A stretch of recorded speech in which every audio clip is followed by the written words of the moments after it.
You heard the noise, you saw the signs. Everybody said this was their time.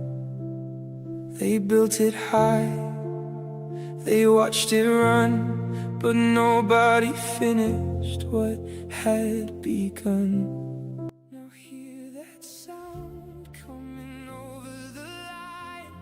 What waited so long has arrived. Here we come, here we come. Not for the glory, not for the crown. Here we come, here we come. What they couldn't finish, we're finishing. Today we are going to talk about the 5 stones, the 1 stone, and Malkuth. We began with a very simple question. Why did David take 5 stones when Scripture tells us that only 1 stone accomplished the victory? The answer is not given directly in 1 Samuel, but when we searched the ancient Jewish witnesses, we found that Tikkun Zohar had already connected this unexplained movement from 5 stones to 1 stone with Malkuth. And then the investigation became much larger. What 1 Samuel actually says, 1 Samuel 17:40 says that David picked out 5 smooth stones from the brook. The Hebrew text preserved by Sefaria is explicit. David chooses 5 smooth stones. They come from the brook. He places them in his shepherd's bag. Then he approaches the Philistine. But when David actually confronts Goliath, 1 Samuel 17:49 no longer speaks about 5 stones. David reaches into the bag and takes a stone, 1 stone. He casts it. It strikes Goliath in the forehead, and the stone sinks into his forehead. 1 Samuel 17:50 then summarizes the victory through the sling and the stone. So the primary scripture gives us the first mystery. David deliberately selects 5 stones, but 1 stone produces the victory. 1 Samuel never explains why the narrative begins with 5 and ends with 1. Then we found Tikkun Zohar 62a.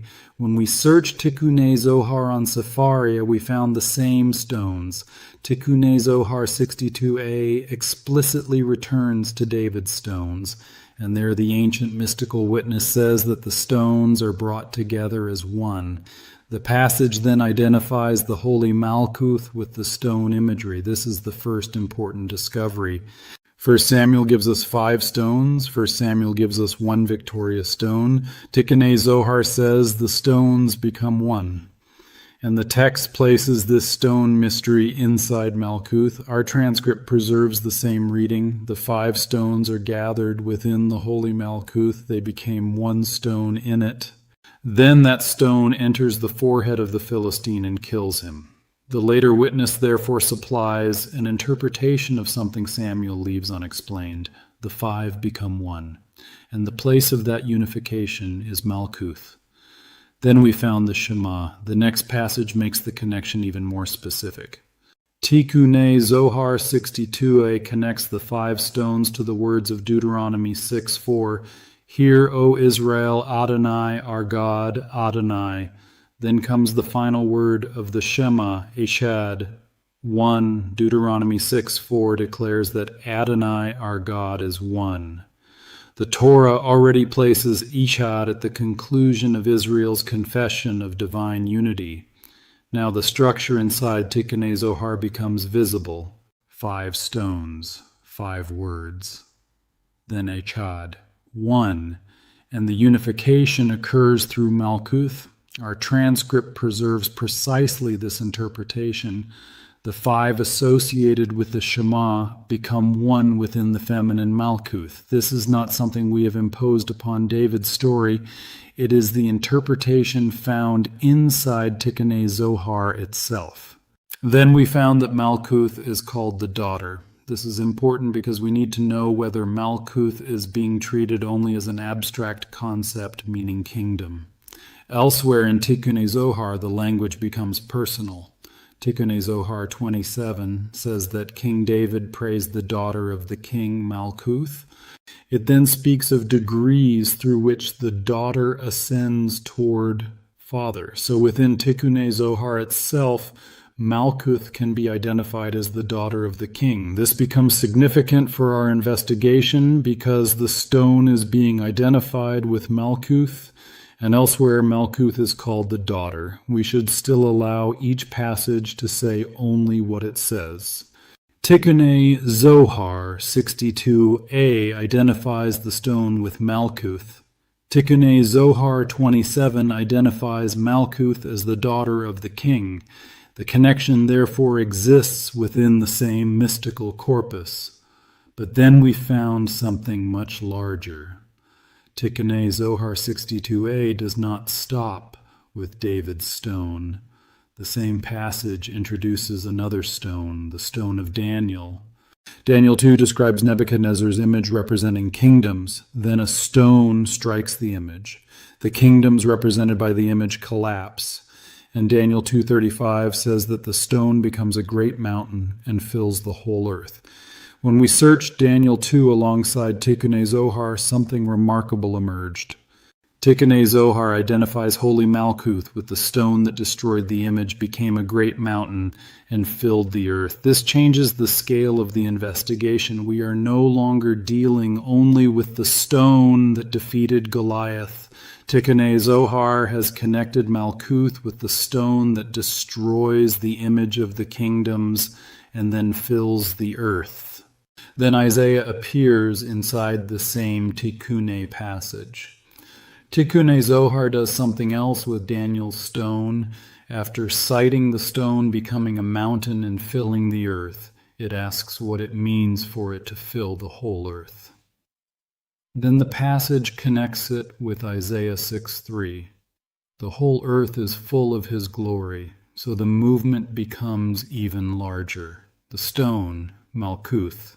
The kingdoms defeated, the stone becoming a mountain, the earth filled, and the glory filling the earth. The imagery has become universal. It concerns the earth. A rabbinic witness to David's stone, Midrashic tradition also preserved David's stone as more than an insignificant object. Midrash Tehillim specifically recalls the stone that David threw and emphasizes that it sank into Goliath's forehead.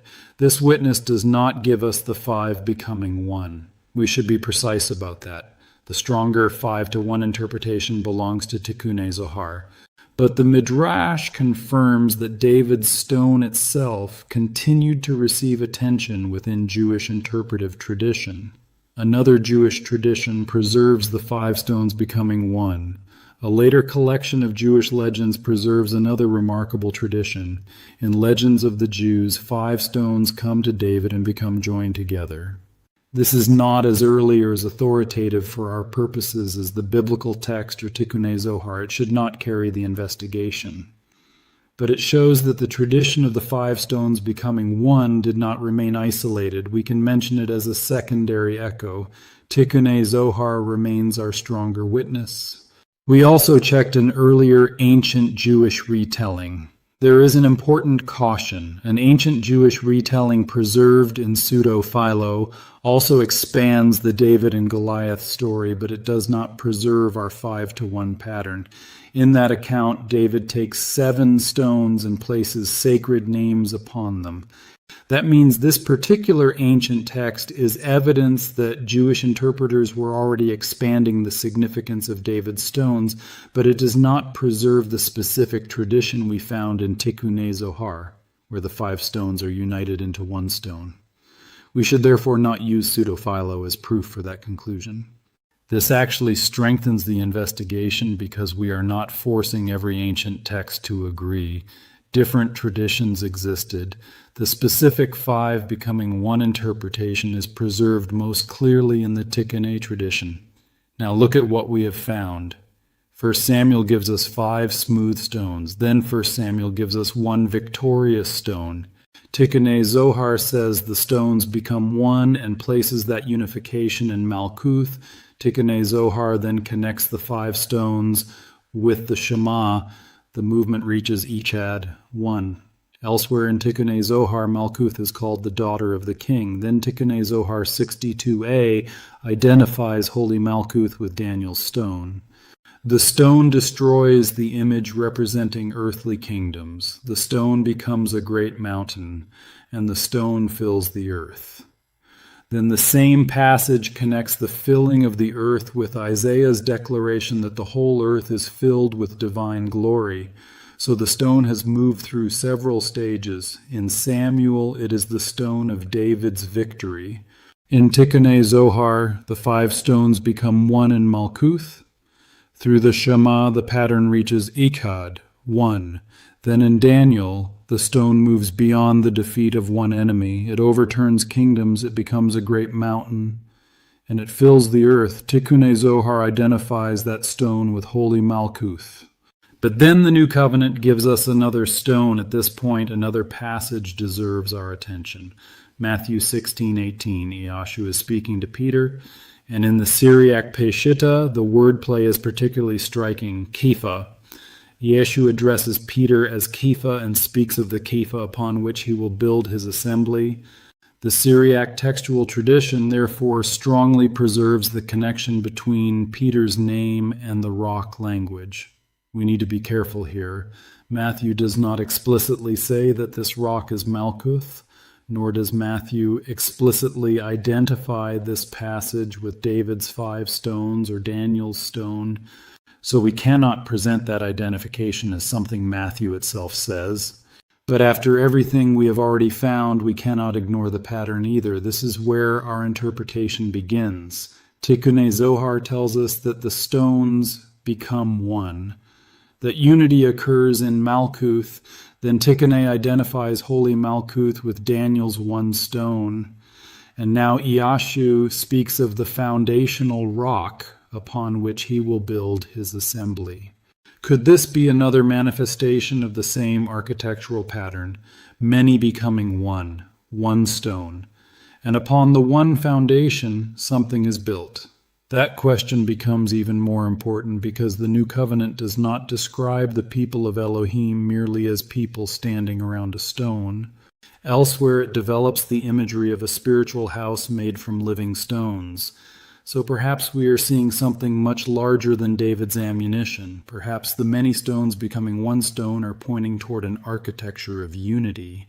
And if Malkuth is the place in which those stones become one, then we must investigate whether the foundational rock upon which the assembly is built belongs to the same mystery. At this stage, this remains our interpretation.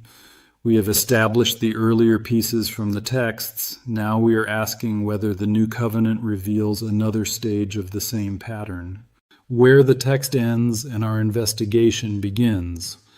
At this point, we need to preserve one important distinction. Tikkun Zohar explicitly says that the stones become one in Malkuth. It explicitly connects Malkuth with Daniel's stone. And the New Covenant gives us another foundational rock in Matthew 16, where Yeshua speaks of the foundation upon which he will build his assembly. What Matthew does not say explicitly is that this rock is Malkuth. That is the question we are now investigating. So we are not presenting our interpretation as though the ancient source already proved it. The texts have established the pattern. Now we are asking whether the foundational rock of the assembly belongs to the same architecture of unity, and that discovery opens the door directly into our next investigation. Because if the one stone is Malkuth, and Daniel's stone ultimately fills the earth, then the question is no longer simply why 5 stones became one. The question becomes this: what does this one stone do when the mystery moves from David's victory to the kingdoms of the earth? And that is where we encounter the extraordinary statement that all the nations will eventually be ruled under her hands in the days of the King Messiah. We have now found Malkuth in several unexpected places. We found her in the one stone. We found her connected with Daniel's kingdom. And we found the extraordinary statement that the nations will eventually be ruled under her hands in the days of the King Messiah. But the same ancient witness does not leave Malkuth only in the future kingdom. It suddenly takes us backward, back to Adam, back to Eden, back to the garden. And this creates another question. If Malkuth appears in the restored kingdom, where was this feminine presence at the beginning? Is the future kingdom introducing something completely new, or is restoration recovering an order that was already present within Eden? What Genesis says, Genesis 2:8 says that Adonai planted a garden in Eden and placed the man whom he had formed there. Then Genesis 2:15 says that Adonai placed Adam in the Garden of Eden to work it and to guard it. The Hebrew gives Adam two responsibilities, liovda, to work it or serve it, and lashomra, to guard it or keep it. Adam therefore enters Eden with an appointed service. He is to work, and he is to guard. Then we found an interesting detail in Ibn Ezra. When we checked Ibn Ezra on Genesis 2:15, he noticed something small but important. The grammatical endings in liovda and lashomra are feminine. Ibn Ezra explains this grammatically by noting that the word gan, garden, can be treated as either masculine or feminine. This does not prove that Genesis itself identifies the garden with the Shekinah. We should not make Ibn Ezra say that. But the grammatical detail becomes interesting when we later find Tikkunei Zohar interpreting these exact two commands through the Shekinah. The Torah says to work it and guard it. Ibn Ezra notices the feminine grammatical form. Then Tikkunei Zohar connects the work and guarding with the Shekinah. That is where the investigation begins to deepen. Then Genesis gives us the river. Genesis 2:10 says that a river went out of Eden to water the garden. The order is clear. Eden, the river, the garden. The river proceeds from Eden. The garden receives its water. Now we return to Tikkunei Zohar. What Tikkunei Zohar says about Adam, the Tikkunei passage recalls Genesis 2:15. Adam is placed in the garden to work it and to guard it.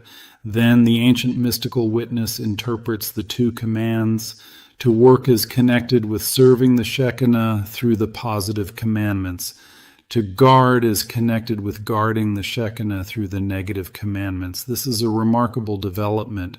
Genesis gave us Adam serving and guarding the garden. Tikkunei Zohar places the Shekinah inside that service. The garden is no longer treated only as a location. It becomes part of a sacred relationship involving Adam, Torah, service, guarding, and the feminine divine presence. Then the text asks about Torah. The same Tikkunei passage asks what Torah is. It identifies Torah with the central column. Immediately afterward, it cites Genesis 2:10. A river went out of Eden to water the garden. Now several elements have been brought together. Torah, the central column, the river, Eden, the garden, the Shekinah, and then comes the sentence that caused us to stop. She is his garden and his Eden. Tikkunei Zohar says that she is his garden and his Eden. This statement changes the investigation. The feminine presence is no longer merely associated with Eden. She is described through the language of the garden and Eden themselves. The same Malkuth we encountered in the future kingdom is now being traced backward into the beginning. The future kingdom and the original garden are beginning to touch one another. Then we checked the sanctuary language. The words used for Adam's work in Eden do not disappear from Torah. The Hebrew roots avad and shomar appear again in connection with sacred service. Numbers 3 describes the Levites keeping the charge and performing the service of the tabernacle, so the vocabulary begins to repeat. Adam serves, Adam guards, the Levites serve. The Levites guard. This is important because the Torah itself begins connecting Eden with sanctuary through the language of service and guarding. We do not need Tikkunei Zohar to create that connection. The Torah gives us the vocabulary first. Then Tikkunei Zohar develops the feminine dimension of that pattern by interpreting Adam's service and guarding through the Shekinah. So now we have something much more substantial. The garden is connected with sacred service. The garden is guarded. The Shekinah is connected with that service. and the ancient witness says that she is his garden and his Eden. Then we found Eden again in the restoration of Zion. This becomes even more important when we move forward into the prophets. Isaiah 51:3 says that Adonai will comfort Zion and all her waste places. He will make her wilderness like Eden and her desert like the garden of Adonai. Now Eden is not only behind us, Eden appears again in the restoration of Zion. The beginning and the restoration are connected through the same imagery. The lost garden becomes the pattern by which restored Zion is described. Then Ezekiel gives us the same pattern. Ezekiel 36:35 describes the restored land. Those who see it will say that the land which had been desolate has become like the Garden of Eden. Again, Eden appears not merely as something lost in Genesis. It becomes the pattern of restoration. The land was desolate, then it is restored, and its restored condition is compared with Eden. Now we can see the pattern. The Tikkunei statement now becomes much more significant. She is his garden and his Eden. The feminine presence appears inside the Eden pattern. Then Zion's future restoration is described as becoming like Eden. And Malkuth has already been connected with the future kingdom and with authority over the nations. So we are beginning to see continuity. Eden at the beginning, the feminine presence within the garden, the loss of Eden. Zion and desolation, Zion restored, the land becoming like the Garden of Eden again, and Malkuth appearing in the days of the King Messiah. This raises a possibility we should state carefully. Perhaps the restored kingdom is not introducing a completely different divine order. Perhaps it is restoring on earth an order that was already represented in Eden. The garden was cultivated and guarded. The Shekinah is associated with that garden in Tikkunei Zohar. Then prophetic Zion is restored into an Edenic condition, and the Malkuth we encounter in the future kingdom is the same Malkuth the ancient witness traces back to Eden, the counterfeit kingdom before the enduring kingdom. But then another problem appeared. If restored, Malkuth belongs to the Edenic kingdom established in the days of the true King Messiah, how should we understand the prophetic pattern of a ruler whose government rises and then comes to an end? Could that dying ruler be Ishu? When we return to the full scriptural pattern, the answer became much clearer. The Tanakh repeatedly presents another kingdom before the enduring kingdom. A kingdom rises, a ruler exalts himself, deception and persecution follow. Then judgment comes, the false dominion is removed, and afterward appears the kingdom that cannot pass away. Daniel 7 gives us the sequence. Daniel 7 gives us one of the clearest patterns. An arrogant horn rises from the beastly kingdom. He speaks against the Most High. He persecutes the holy ones. He exercises authority for an appointed period. Then judgment sits. His dominion is removed. The beastly order is destroyed. And afterward, the kingdom is given to the holy ones of the Most High. The sequence is extremely important. First comes the counterfeit dominion, then its judgment and removal, then comes the enduring kingdom. Daniel therefore does not present the final kingdom as another continuation of the beastly order. The beastly dominion must fall before the enduring kingdom is established. But Daniel gives us another important distinction. The beast represents a kingdom. Yet kings also arise from that beastly order. So Scripture itself distinguishes between the kingdom structure and the individual ruler who emerges from it. This means that a counterfeit kingdom can operate through a human ruler without that ruler necessarily being identical with the entire beastly power behind the kingdom. The ruler embodies its government. He exercises its authority, he manifests its rebellion. But the beastly kingdom behind him is larger than the individual man. This distinction may be extremely important for understanding the dying ruler. The human ruler can come to his end, his dominion can be removed, and the beastly order behind his government can receive its own judgment. Daniel 8 gives us another ruler. Then Daniel 8 gives us another ruler who rises in arrogance. He prospers through deception. He becomes powerful. He exalts himself even against the prince of princes. And finally, he is broken without human hands. Again, the same pattern appears. A ruler rises. His authority becomes extraordinary. Deception accompanies his power. He challenges the divine order. But his end does not come through ordinary human victory. He is removed through divine intervention. We should be careful here. Daniel 8 does not explicitly identify this ruler as the final false Messiah. We should not make the text say that. What matters for this investigation is the pattern: an exalted ruler, deception, opposition to the divine order, and an end brought about by divine intervention. Then Daniel 11 strengthens the human ruler pattern. Daniel 11 makes the individual ruler even clearer. The prophecy describes a king who acts according to his own will. He exalts himself, he magnifies himself, he speaks against the God of gods, he exercises authority, and eventually Daniel says that he comes to his end with no one to help him. This language is personal. It concerns a king, a ruler, a human representative of an arrogant kingdom. Again, we should not claim more than the text establishes. Daniel 11 has been interpreted in different historical and prophetic ways, but the pattern itself is unmistakable. A human king rises in extraordinary arrogance. He exalts himself against the divine order, and he comes to his end. So Daniel has now given us both dimensions, the beastly kingdom and the human ruler who represents it. Perhaps the ruler who comes to his end belongs to the counterfeit kingdom that precedes restored Malkuth. His authority cannot endure, but the true messianic kingdom belongs to the order that follows the removal of the false dominion. Then Zechariah gives us the worthless shepherd.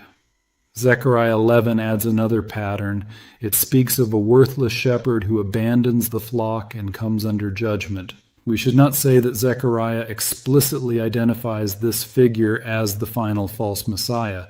The text does not make that identification, but it gives us another scriptural pattern of false shepherding.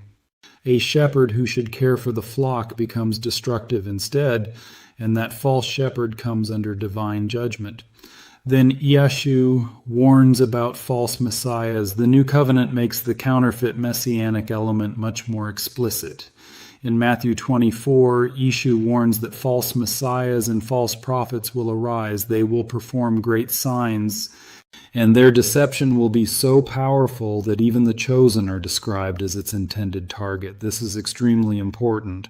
The counterfeit order is not merely political. It can carry messianic claims, religious claims, prophetic signs, and deception. The counterfeit, therefore, does not necessarily appear openly announcing itself as the enemy of the true kingdom. It can imitate divine fulfillment. It can appear to answer religious expectation. It can present a false messianic manifestation before the true king is revealed. Then 2 Thessalonians gives us the power behind the ruler. 2 Thessalonians 2 gives us another important witness. The lawless one appears with power, signs, and deceptive wonders. His coming operates through satanic activity. Now the pattern gains another dimension. There is a visible ruler, there is a counterfeit government, and there is a spiritual power operating behind that ruler. This is important because it allows us to distinguish between the person who represents the kingdom and the darker power behind his authority. The ruler represents the government. The government is counterfeit. The power behind the deception is satanic. But this ruler does not inherit the enduring kingdom. His manifestation ends when the true king is revealed. Again, the sequence appears: counterfeit manifestation, satanic deception, the revelation of the true king, the removal of the counterfeit ruler. Then Revelation 19 gives us the final transition. Revelation 19 brings the counterfeit government and the true king into direct confrontation. The beast is present. The false prophet is present. Deceptive signs have been performed. The nations have been deceived. Then the true king appears, and the counterfeit government cannot survive his appearing. But here we need an important distinction. Revelation does not simply say that the beast and false prophet die like ordinary human rulers. They are captured alive and cast into judgment. That means we should not automatically identify their fate with the death or termination of the individual ruler we have been examining in Daniel. The human ruler can come to his end. The beastly kingdom can lose its dominion. The beast and false prophet receive their own judgment. These belong to the same counterfeit order, but Scripture does not require us to collapse every part of that order into one person. The visible ruler may represent the counterfeit kingdom. The beastly power may stand behind the government, and the beast itself receives its own judgment. Then Revelation moves toward the 1,000-year reign. The counterfeit order is judged. Then the restored reign begins. The dying king cannot be issue. And now the new covenant gives us the decisive safeguard. Romans 6:9 says that Messiah, having been raised from the dead, dies no more. Death no longer has dominion over him. That statement changes everything. Yahshua entered death once in the work of redemption. But after resurrection, Scripture explicitly says that he dies no more. Revelation gives us the same testimony. He was dead, but now he lives forevermore. Therefore, if a future ruler in this prophetic pattern reigns and then dies or comes to his end, that ruler cannot be the resurrected issue. The resurrected Son cannot return under the dominion of death. He has already passed through death. He conquered it. He rose, and death no longer has authority over him. So the dying ruler belongs to another order, the counterfeit kingdom, the temporary government, the kingdom that cannot endure. The true King Messiah belongs to the kingdom that follows its destruction, our interpretation. This allows us to consider a very different interpretation of the dying ruler. Perhaps the dying ruler does not represent Yeshu at all. Perhaps he represents the visible human ruler of the counterfeit kingdom that appears before the millennium. He may stand before humanity with religious and messianic claims. The beastly power operates behind his government. Deceptive signs accompany the counterfeit order. His authority appears powerful, but he comes to his end. His dominion is removed, the false order is judged, and the true king belongs to the kingdom that follows. If this interpretation is correct, the contrast becomes extraordinary. The counterfeit ruler rises and falls. The resurrected king lives forever. The counterfeit kingdom deceives. The true kingdom restores. The counterfeit ruler exalts himself. The true king receives his kingdom from above. The false order cannot endure. The restored kingdom does not pass away. The discovery. Now the Eden pattern and the kingdom pattern have come together. The ancient witness traced Malkuth backward, back to Adam, back to the garden, back to Eden. Then the prophets moved the pattern forward again. Zion is restored, the desolate land becomes like Eden, and Malkuth appears in the kingdom of the King Messiah. But before that restored order stands, Scripture gives us another kingdom that must fall, a counterfeit dominion, an exalted ruler, deception, judgment, and finally the removal of the false order. Then the new covenant gives us the decisive distinction. The resurrected issue dies no more. So the ruler who comes to his end cannot be the true King Messiah. The counterfeit ruler belongs to the kingdom that falls. Yeshu belongs to the kingdom that remains. And this completely changes the next part of the investigation. Because Tikkun Zohar now describes Malkuth in another way, she becomes the precious stone. She rises, she is crowned, and she moves toward face to face. What does that elevation mean if the true king has not died but remains alive within the enduring kingdom? That is where point 4 begins. The precious stone rises and is crowned. We have now followed Malkuth through an extraordinary sequence. We found her in the one stone. We found her connected with the stone of Daniel. We found the nations under her hands in the days of the King Messiah. Then the investigation took us backward into Eden. And there, Tikkun Zohar gave us the extraordinary statement that she is his garden and his Eden. Then point 3 revealed another distinction. The kingdom that cannot endure must fall before the restored kingdom is established, and the resurrected Yeshu belongs to the kingdom that remains. Now something changes. The text begins to describe movement. Malkuth rises. She becomes the precious stone. She is crowned, and she moves toward a condition described as face to face. This immediately created a problem for our investigation. If this were simply describing the marriage of the king and queen, the sequence would be easy to explain, but our investigation has placed their marriage before the restored kingdom begins. So why would the precious stone rise and receive another crown? We needed to find out whether Scripture and the ancient witnesses preserve another kind of elevation, not the bride being brought to her husband, but Malkuth itself being elevated into a restored royal condition. First, we had to establish what kind of world this is. We already encountered Isaiah 51 and point 3. Zion's wilderness becomes like Eden. Her desert becomes like the garden of Adonai. But now we need to look at what that tells us about the earth's condition. The land is not removed. Zion is not destroyed. The wilderness is transformed. The desolate condition becomes Edenic. Ezekiel 36 gives us the same movement. The desolate land is cultivated. The ruined cities are rebuilt.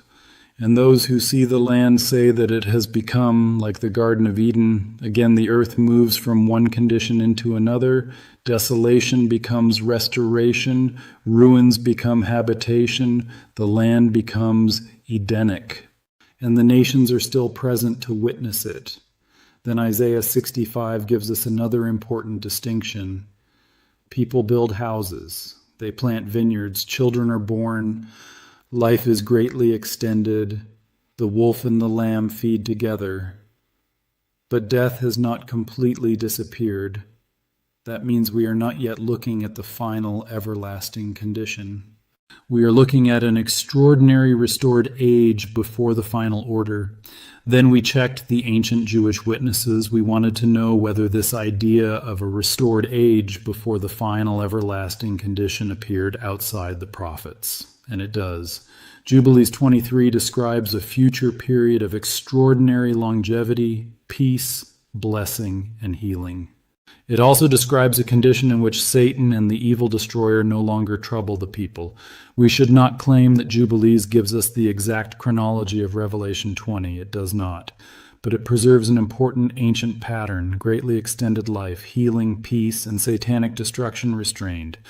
Then 1 Enoch gives us another piece. In 1 Enoch 10, hostile heavenly powers are restrained. Then the earth is healed, righteousness increases, and creation becomes fruitful. Again, this is not Revelation 20 word for word, but the sequence is remarkable. Hostile powers restrained, the earth healed, righteousness restored, creation becoming fruitful. 2 Baruch adds another witness. When the Messiah is revealed, the earth enters a condition of extraordinary abundance. Creation itself responds to the messianic age with fruitfulness. Then 4th Ezra gives us something especially important. It describes a temporal messianic period before resurrection and final judgment. Its duration is not the same as Revelation. That difference matters, but the structure matters even more. A messianic age can precede the final everlasting condition. So ancient Jewish apocalyptic tradition also preserved a distinction between a messianic age and the final order, restoration first, the final everlasting condition afterward. Now, we return to the precious stone. This is where Tikkun Zohar becomes much more interesting. The same Malkuth that has already been connected with the future kingdom now begins to rise. When Malkuth is included in Binah, she becomes the precious stone. Then she rises, she is crowned, and she moves toward face to face. At first we thought this crowning might simply refer to the wedding, but the evidence now forces another question. Could the precious stone already be queen? And could this elevation describe Malkuth itself being raised into a restored royal condition? Then we found that stone and crown appear together elsewhere. When we checked other Tikkun passages, we found that precious stone and crown imagery appear together elsewhere as well. So the combination is not accidental. The imagery belongs to elevation, glory, and royal order. Then the New Covenant gives us another kingdom mystery. At this point, there is another witness we should examine carefully. We have already established the pattern from the TANAKH and the Jewish mystical tradition. Daniel gave us the kingdom. Isaiah gave us restored Zion and royal glory. Tikkun Zohar gave us Malkuth as the precious stone. Only after establishing those earlier witnesses do we turn to the new covenant. In Matthew 13, Ishu gives a series of parables concerning the mysteries of the kingdom of heaven. Among them are two unusual images. The first is treasure hidden in a field. The treasure is concealed, then it is found. And its value is so great that the one who discovers it gives everything to obtain the field.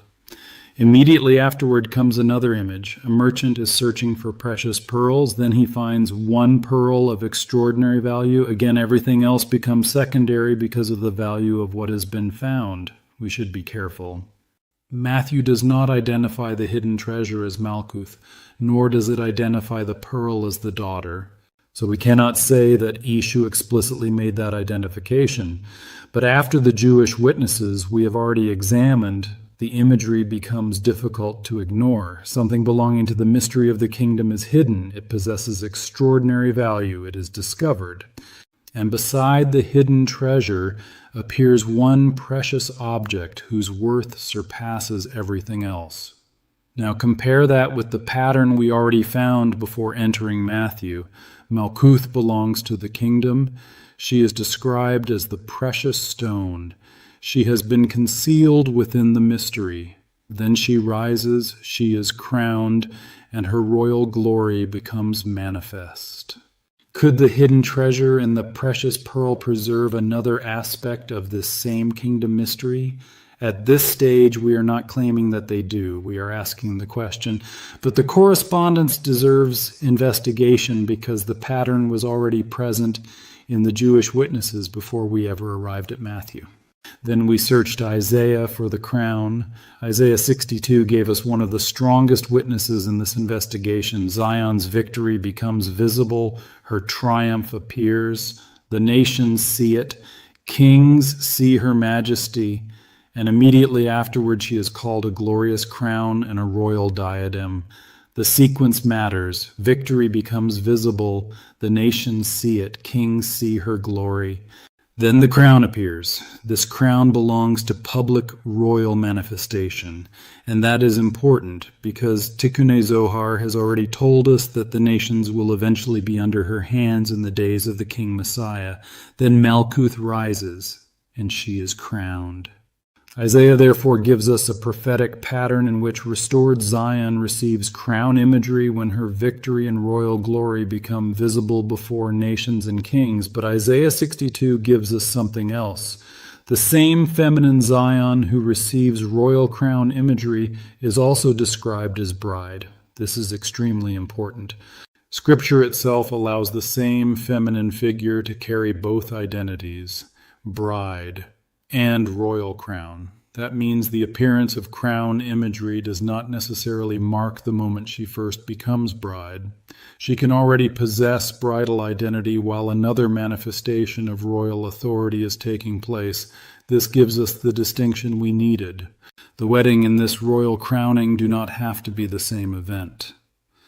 Then we found a rabbinic witness, Shir Hashirim Rabbah, preserves Isaiah's crown imagery and develops it as exaltation, dignity, and glory before Adonai. The Midrash does not say that this is a second crown of the daughter. We have not found an ancient witness saying that directly. So we should not claim that the sources prove two separate crowns. But the rabbinic witness confirms that Isaiah's crown belongs to exalted royal honor. Then Zechariah gives us another clue. Zechariah 9 addresses the daughter of Zion. Her king comes to her. He is victorious. Jewish interpretation recognizes the passage as messianic. Later in the same chapter, the redeemed are described through the imagery of stones of a crown over the land. We must remain precise. Zechariah does not explicitly say that those crown stones are the daughter herself. But look at the cluster of images, the daughter of Zion, her king, victory, stone, crown, land. Those images are remarkably close to the vocabulary surrounding Malkuth in our Tikkun investigation. Then Isaiah 60 adds the nations. Isaiah 60 says that nations walk by Zion's light. Kings come to her radiance, the nations come toward her, and the prophecy says that the nation and kingdom that refuse to serve her will perish. This is an extraordinary prophetic parallel to the Tikkun statement that the nations will eventually be under her hands in the days of the King Messiah. Now, several witnesses are converging. Isaiah 60 gives us nations and kingdoms responding to Zion. Isaiah 62 gives us Zion's manifested victory and royal crown. Zechariah gives us the daughter of Zion, her king, victory, crown stones, and the land. And Tikkun Zohar gives us Malkuth becoming the precious stone, rising, being crowned, and moving toward face to face. Then Ramban confirms the royal language. Ramban connects crown and diadem imagery with kingship and royal glory. He uses Isaiah's language of the royal diadem within that royal framework, so the crown of Isaiah 62 genuinely belongs to the language of royal dignity, and the restoration remains grounded in an inhabited world. Targum Jonathan keeps Isaiah 62 within a restored Jerusalem where grain is gathered, wine is produced, and worship continues. This is another indication that this royal manifestation belongs within restoration. Not yet the final condition after death has disappeared. What can we say about the crowns? We should make one distinction very clearly. We have not found an ancient text that explicitly says that the daughter receives one crown when she overcomes and another crown when restored Malkuth is established. The sources do not say that directly, but they give us enough evidence to investigate the possibility. Scripture uses crown imagery for victory, exaltation, and royal authority. Isaiah 62 places the crown upon Zion when her victory becomes visible before nations and kings. Tikkun Zohar describes Malkuth as the precious stone that rises and is crowned, and the same investigation has already told us that the nations will be under her hands in the days of the King Messiah. So perhaps different crowns can signify different completed stages. One crown may declare that she overcame, another may declare that she reigns. This would not mean another marriage, the queen is already wife. It would mean another completed work, another stage of authority, another royal manifestation. But then the kings of Edom changed the investigation again. When we searched the Zoharic tradition for the meaning of face-to-face, we encountered something we had not expected, the kings of Edom. But before we interpret those kings through the Zohar, we need to notice that the pattern itself begins in Torah. The Torah gives us the dying kings. Genesis 36 records the kings who reigned in Edom before a king reigned over Israel. Again and again the pattern repeats. One king reigns, then he dies. Another king takes his place, then he dies. Bela dies. Jobab dies. Husham dies, Hadar dies, Samlah dies, Shaul dies, Baal-Hanan dies. Then Hadar appears, and something changes. Scripture gives us the name of his wife, Mehetabel. Unlike the previous kings, Genesis does not immediately follow Hadar with the same statement that he died. That difference is already present in Torah. The former kings repeatedly reign and die. Then a king appears with a wife. And the immediate death formula is interrupted. This is the textual difference that the later Zoharic tradition develops, what the Zohar does with the dying kings. The Zohar does not invent the succession of dying kings. Genesis gives us the pattern first. The Zohar interprets it. The former kings become an image of an unstable order. They reign, they collapse. Their order cannot endure. Then Hadar appears, his wife appears beside him, and something changes. The male and female appear together. The unstable order moves toward correction, and face-to-face becomes associated with an order that can endure. The meaning of death in the Zoharic interpretation, there is one important clarification. Genesis speaks historically, the kings die, but later mystical interpretation can use death at another level. It can describe descent. the loss of a former spiritual degree, or the collapse of a configuration that could no longer remain in its previous condition. So the historical text and the mystical interpretation should not be confused.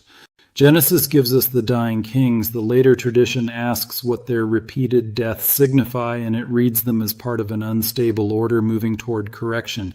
That makes the appearance of Hadar and Mehetabel especially significant. The wife appears at precisely the point where the repeated death formula is interrupted. Then we found a rabbinic judgment connection. There is another detail outside the Zoharic interpretation. Rashi, commenting on the Edomite royal material in Genesis 36, connects Bozrah with Isaiah 34 and the judgment of Edom. That does not prove the entire Zoharic interpretation, but it shows that Jewish commentary also connected this Edomite royal material with a larger pattern of judgment. And that becomes particularly significant after what we found in Daniel. A dominion rises, its ruler exalts himself, judgment comes, the ruler comes to his end, and another kingdom follows. Genesis, Daniel, and later Jewish interpretation therefore begin to converge around the same larger contrast, an order that cannot endure, and the kingdom that follows it. This changes the meaning of face to face. Now return to the precious stone. She rises, she is crowned. She moves toward face to face. If face to face belongs to the establishment of a stable male and female order, then this ascent does not have to describe the marriage itself. It may describe what happens after the king and queen are already joined. The marriage establishes who they are to one another. The later elevation may establish how they function together in restored Malkuth. That would make this another kind of victory, not the victory that completed the daughter's previous work, but the victory that establishes the kingdom. What the dying kings now tell us. The earlier kings reign and die. Their order cannot endure. Then Hadar appears. His wife appears beside him, and the immediate death formula is interrupted. This is the crucial difference. The former order is characterized by succession and collapse. But when the male and female appear together, the Zoharic interpretation moves toward correction, balance, and endurance. We therefore should not use the dying kings to argue that the true King Messiah must eventually die so that the queen can reign alone. That would make the failed order the model for the corrected order. The scriptural safeguard has already been established. The resurrected issue dies no more. So the question here is no longer whether the king dies. The question is what changes in the kingdom when king and queen stand together face to face.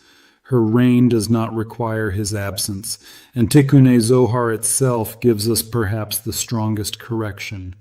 The nations are under her hands specifically in the days of the King Messiah. That sentence shows coexistence. She is ruling, he is King Messiah, the same age.